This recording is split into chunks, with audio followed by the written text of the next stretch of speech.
What's going on, guys? Big welcome to our channel. We are team crushing the map, and today I will show you a video going through the timeline of Spike Brothers as the main cars like the grade 3s and the grade 4s, and also the uses of the Cray Elementals throughout the years.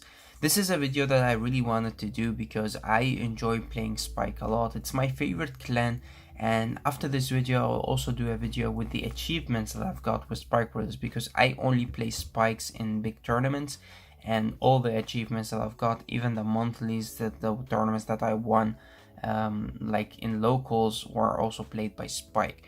But to honor the clan, I wanted to go through all the main cards, especially grade 3s and grade 4s. I didn't really include the grade 2s. The grade 2s are amazing, don't get me wrong, but otherwise the video will take too long. So the first card that we have got for Spike Bros, and the card that set the tone for the whole clan, like when the anime started, the original anime, you can see the Juggernaut rushing into the Nahalem. So the first card that we have got, and the first big card, was actually the Juggernaut Maximum. After the Juggernaut Maximum, they immediately introduced the General Siegfried, followed up of course by the Skydiver, and with these three we were able to make a very strong rush kind of deck, with adding of course the Bracky, the Zachary's, the Devil Summoner, and different cards like the Wonder Boy, different grade 1s and grade 2s to make the deck even stronger. But these cards were the cards that really set the tone for the clan. Let's make the lights a little bit brighter, maybe easier for you guys to see. So after these, we kind of wanted a better General Siegfried, and with time we got the introducing of the Demonic Lord Dudley Emperor.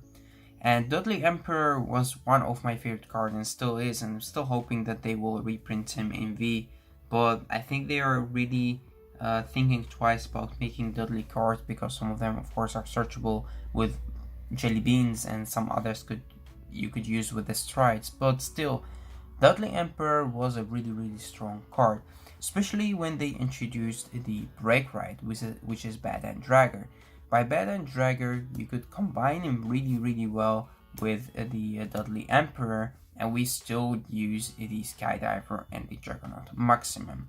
But the Bad and Dragger really gave the clan a very strong kind of it's kind of the power that it needed, and because of that, the turn that you could do with Badant and Emperor was really strong. And then after that they introduced the Bloody Ogle.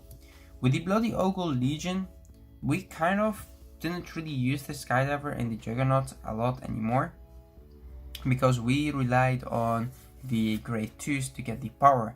So these two were not forgotten, you will see them here and there, but they pretty much got replaced by your kind of the Legion mates and all the other stuff. The Dudley Emperor was also replaced by the Bloody Ogle.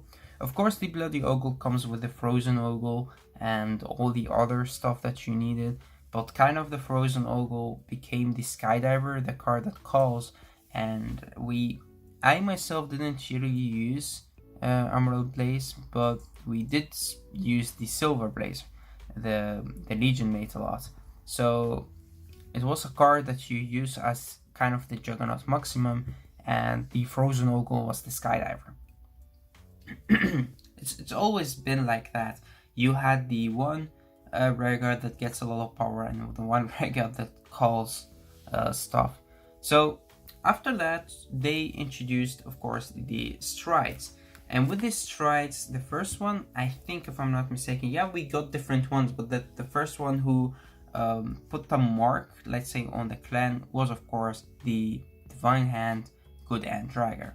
Good and Dragger with Bad and Dragger were a crazy combo, especially after we came up with the idea to fill up your field and then use Good and Dragger to call 2 or ride 2 grade 3s on the top of your finger, and with that you got the Break Ride twice.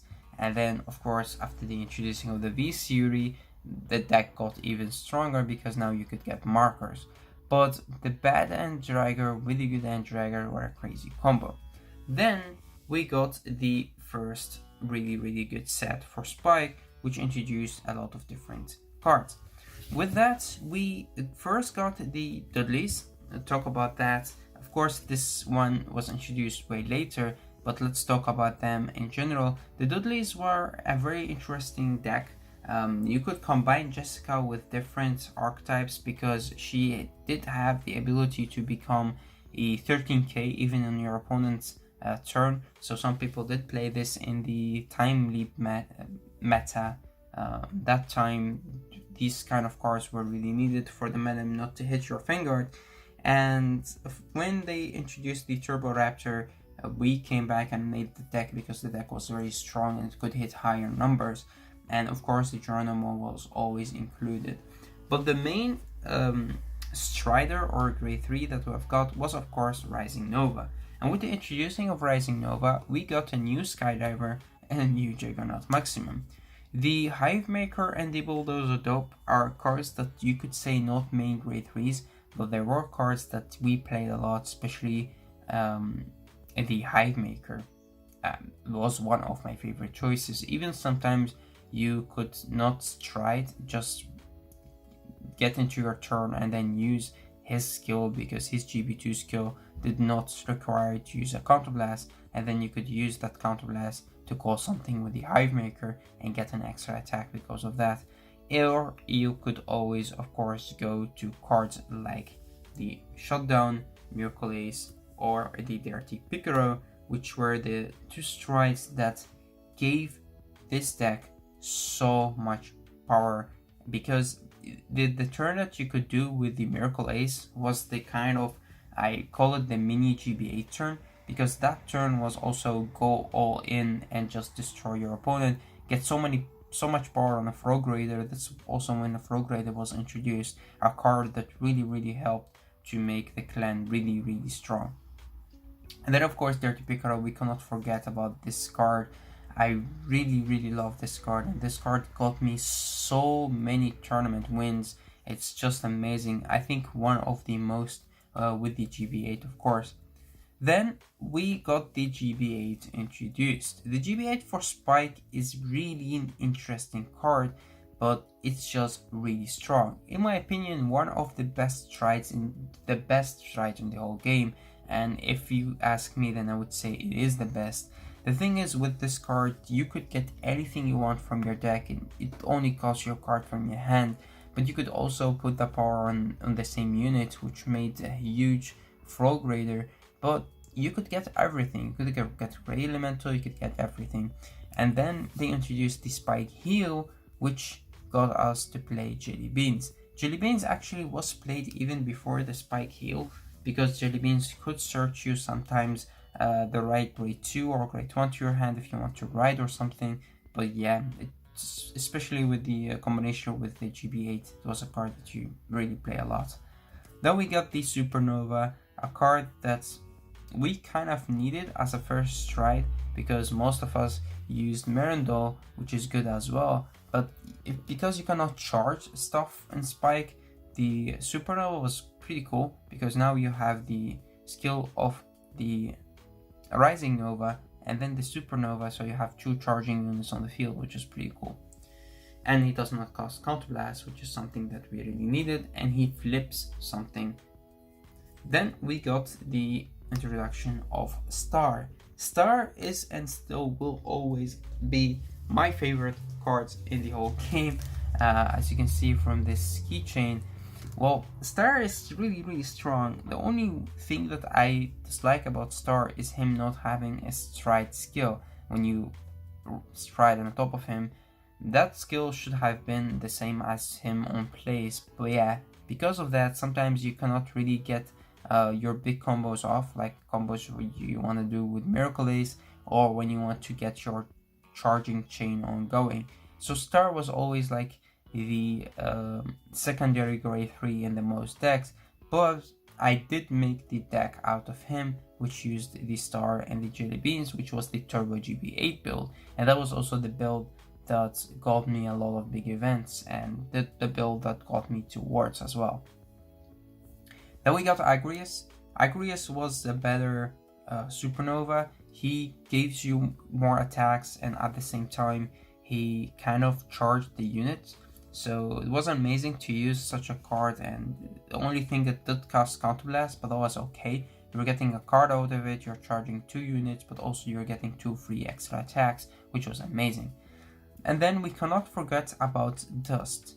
Dust really did change some things for Spike, especially with Star. You could do the combo with the stand trigger, which is Mega Instructor, and doing that with Star, you could have a very strong Dust turn. Then the introduction of the V series. So we got the General Siegfried and the Juggernaut Maximum. I really did not add the Unite Attacker in here. I know that it's a really good card, and some of you guys did use him a lot, but I don't think that it is a card that really changed the clan in any way. So of course the General Siegfried is in here, and the Juggernaut Maximum will always be a card that we will play in Spike. If it's the old one, if it's the new one, it's just really good.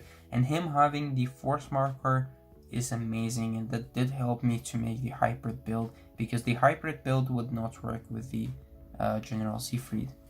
Then last but not least, the last 2 cards that we have got are of course the Violence Ace and the Formido.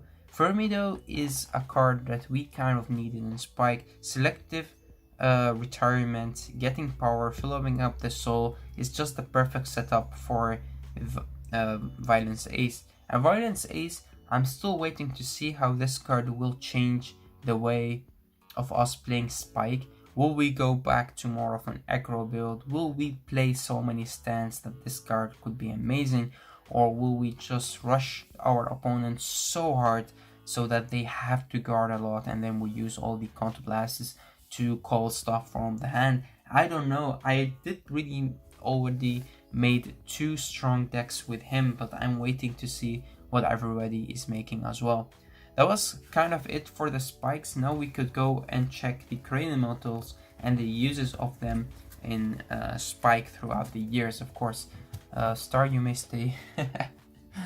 We kind of started off with the first crane metal that was introduced, because when Messiah was introduced, Harmonic Messiah to be exact, there was also the G assist thing that was going on.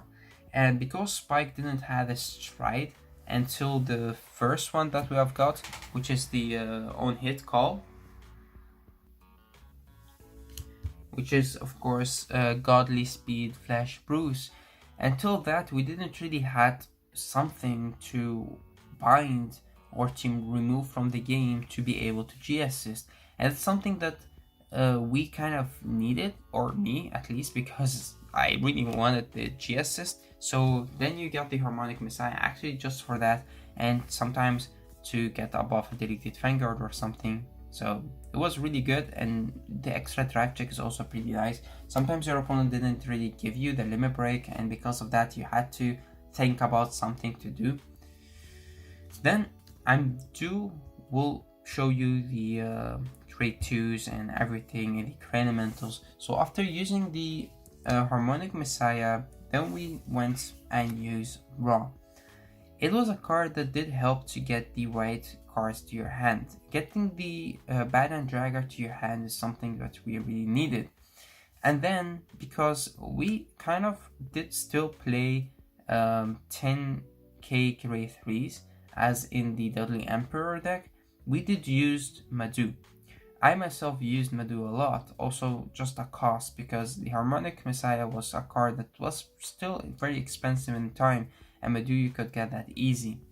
Then, of course, we cannot forget Parkour, and I'm going grade 4, grade 2, grade 4, grade 2 because it's fun. This is not the exact timeline, but that's okay. Parkour was a card that did help to get something unlocked, because it was the only card that we could use in Spike that did help us to unlock something, which I thought that they would make Agrius the same way, like choose rearguard circles and bind the card on that circle and then call it back. I thought it would be something like that, because the Tochikaze one and a lot of the different strides that was introduced on the same time did the same, like the Anji, but Agrias didn't, so we did have to fall back and use Pakor, and maybe we will use him again in the future, we don't know. We have Blizza. It's a card that I didn't really use, but many others did. It's just the counterblast for the extra power is something nice, but I thought it is not necessary to use your counterblasts for such a thing. Then of course we got Bobo. I didn't really use Bobo myself, I still don't, but of course a big thank to Sorele on his amazing top in England last year in the UK. So that's pretty cool that we have got that top as well to add to our collection of tops, and he was able to go to Wars because of that, and the deck name, if I'm not mistaken, was Bobo's Adventures, so of course I would have to add Bobo to the list. Then one of the cards that we used a lot and I still use, which is Marindol, Tyr, and the Sea Breeze. Of course we cannot forget about them. Then for the G Guardians, I do use Reggaeton a lot, or the other version of him. Then we have the Desmil, and of course these two. Screw and this guy I really didn't use myself, so I will have to exclude them from the timeline. I think even people that did use Screw was only until we got our first G Guardian. And then it's the same as the Bruce, it's the same as Harmonic Messiah. So until we got our first G Guardian, we immediately removed Screw because it really was not needed, and I really didn't use this card. I think this card is just too much, but it's an okay card to use. But these two we really did use a lot. Desmil is a card that I still think is needed to include in every deck, and Reggaeton is just nice to add the extra discard and draw, especially if you combine them with cards like Hegaton, guys. It's pretty cool. That was actually it for this video. I hope that you guys enjoyed it. Just me talking about some crazy spike with the cards, and me myself, I'm very happy with all the achievements that I've got in Spike. And I don't mind if you want me to make a video to talk about all the trophies and the medals that I've got, because there are a lot to talk about, and it's really nice to go back in memories and talk with you guys about all the big achievements. Like I have only one trophy because this is from the 2017. It's the one that I first got, and it was the time that we really went to big events, because I did start playing the game from the start of the game but I really didn't go to big events until way later, and the reason for me to go to big events was because people called Spike Brothers a weak clan, and for me I wanted to show them that it was not the case. And I did that before the GB8 was introduced, so just with a Rising deck and with the Miracle Ace and everything, and that was where this trophy is from. And I could show you the deck list. So this is the binder where I kind of keep all the deck lists and everything, and the big achievements. So going through that, I wanted to show you the deck list for my first time trophy. And we have to go back in time actually. Second runner-up, Springfest 2017. Was this it? I think it was. Yeah, there was. This is actually it. So I was player 66 on that tournament, and the deck name was Rising Hell. I hope that you guys could read this. It was a tournament in the Netherlands actually. And going through the deck, I had 4 copies of the SP Rising Nova, 2 different versions, and then the 2 Hive Makers and the 2 Bulldozer Dope. So I played just the 8 grade 3s. Going to the grade 2s, 4 copies of Mayhem Tiger, 3 copies of Lethal, and 2 copies of Axe Diver. Axe Diver was an amazing card to add to the deck. Of course, we have the 1 Impulse and only 1 Killer Misery for different reasons. Most reason because I only had one SP in the time, and I just didn't want to play one SP and one triple rare, so just played one SP. For the great ones, of course, played the Unflip G-Guard, the countercharge one, which is pretty cool. I mean PG. Then there are 4 copies of Acrobat Verdi, and the Frog Raider, and also the Eliza at 3, Frog Raider also at 3. And then for the trigger lineup, I played the Tiara at 3 and 1 Adelaide just for the meme. And then played, let's see, how many draws did I play actually in the time? I played only 2 draws and the rest were all crits. Damn. Okay, that's amazing. Of course, the starter was Mega Trainer.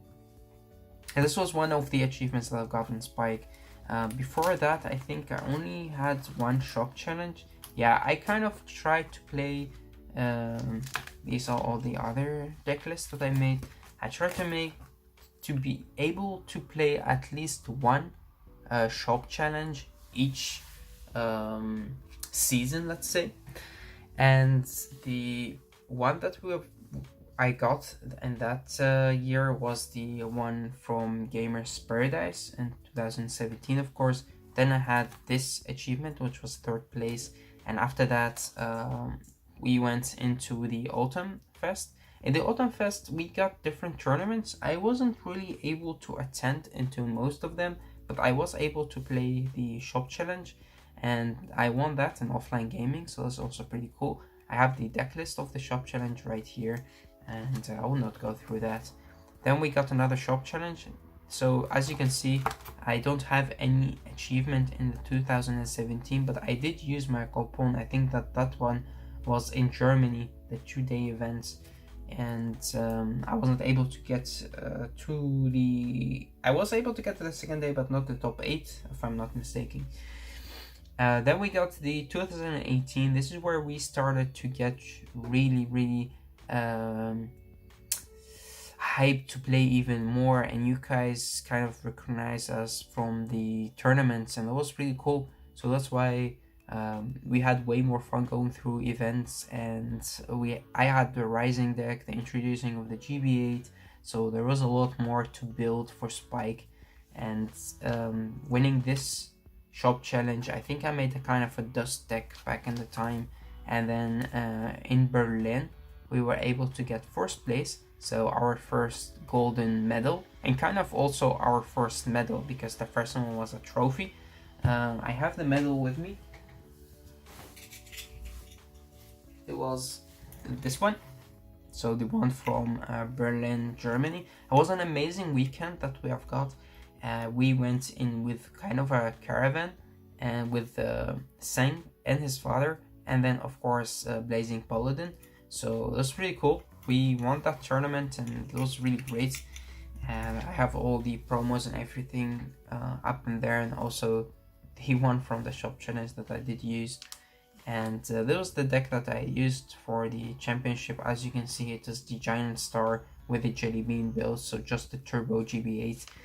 After that, another shop challenge that I was able to win for the Autumn Fest, and Animera is this one. So all from different shops. And then of course the second runner-up for the tournament in France, which I was able to get 3rd place with yet another medal. It was the only tournament that I could attend that year, and I was so happy to get in 3rd place, because I was able to go to awards because of that, and that's amazing. So after getting to awards, I was 9th, so 9th place, which is just sad to be able to only get in 9th, because if I was able to get to the top 8, at least maybe I could have then gone further forwards. And yeah, this is the number that I've gotten awards for premium. Of course, I would rather play premium than standards. Then for this year, 2019, another top for our team, which we've got third. This one was in France, so we got this medal right here. It's I would say way better quality than this one. I like this one a lot. Also that you could kind of combine them, so that's pretty cool. Like you could combine them together like this, but I think that you guys all know about this already. So that was a bronze, and after that we got the silver one as well. And that was kind of it for this year. I'm hoping to do more and try to get another shop challenge, maybe if I have the time to attend one, because I work on weekends and that's the problem. These are all the tournaments. These are from Fira. These are the tournaments that I attended but didn't really get up to the top 3. Some of them I got to the top 8 but not the top 3, so I don't have anything as a list or something to put with it, so I just put them there. These are the promos that I've got. This is 2015 and 2 from 2016 as the first events that I was able to attend, and then most others are for 2017 and then 18 and 2 more 18. And these are the promos that we sometimes get when you win a shop challenge or a regional. It's more kind of a monthly kind of thingy. We've got that at one time when you could win, you get something like this, but I don't have all of them because I didn't win all of them and I didn't went to all of them. So and that's kind of it for this small achievement binder. I hope that you guys enjoy these kind of videos. It was more about the timeline, but you get this with it as a free bonus, I guess. I would like to thank you all for watching. Thank you for all the love and the support that you give to our channel, and hope to see you guys pretty soon in big tournaments or to another of our videos. Thanks guys for watching yet again, and till next time.